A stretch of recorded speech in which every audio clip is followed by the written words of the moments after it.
पाकिस्तान 'ਚ पंजाबी कौम परस्तां दे सब तो वड्डे नैटवर्क पंजाबी नैशनलिस्ट फोरम वालों जी आयां नूं।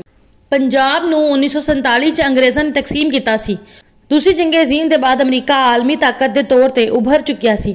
इसलिए अमरीका की भी पॉलिसी सी कि पंजाब तकसीम होवे। वजह पंजाब दा चीन ते रूस दा पड़ोसी होना ते पंजाबी कौम दा जनूबी एशिया की तीसरी वड्डी कौम ते दुनिया की 9वीं वड्डी कौम होना, जबकि मुसलमान पंजाबी दा मुस्लिम उम्मा की तीसरी वड्डी लसानी आबादी होना है।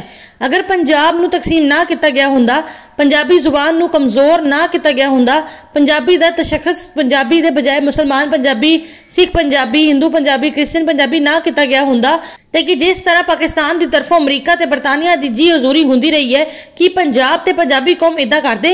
इसलिए ही पाकिस्तान के क्याम तो लैके कौम परस्त पंजाबी सियासतदाना, सहाफियां ते सरकारी अफसरां नूं ना सियासत करन दिती गई, ना सहाफत करन दिती गई, ना सरकारी नौकरी करन दिती गई, जबकि कौम परस्त पठान, बलोच, हिंदुस्तानी, मुहाजिर, सियासतदाना, सहाफियां, सरकारी अफसरां नूं पाकिस्तान ते मुसल्लत रखा गया।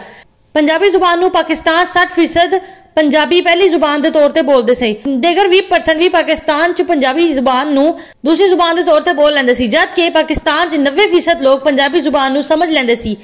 लेकिन फिर भी वादिया सिंध की तहजीब वाले पंजाबियों को हिंदुस्तान तो पाकिस्तान च दरामद शुदा गंगा जमुना तहजीब वाली उत्तर प्रदेशी हिंदुस्तानी मुहाजिर अकलियत की जुबान बोलनी पैंदी है। 1947 पंजाबी कौम ते पंजाब नूं ही तकसीम नहीं किया गया, बल्कि गुज़श्ता 76 साल तो पंजाबी का तशख़्ख़ुस भी खत्म किया गया है। लिहाजा पाकिस्तान की 60% आबादी पंजाबी है, लेकिन दुनिया नूं पंजाबी का नहीं बल्कि पाकिस्तानी का पता है। मुस्लिम उम्मा की तीसरी वड्डी आबादी पंजाबी है, लेकिन मुस्लिम उम्मा नूं पंजाबी का नहीं बल्कि पाकिस्तानी का पता है।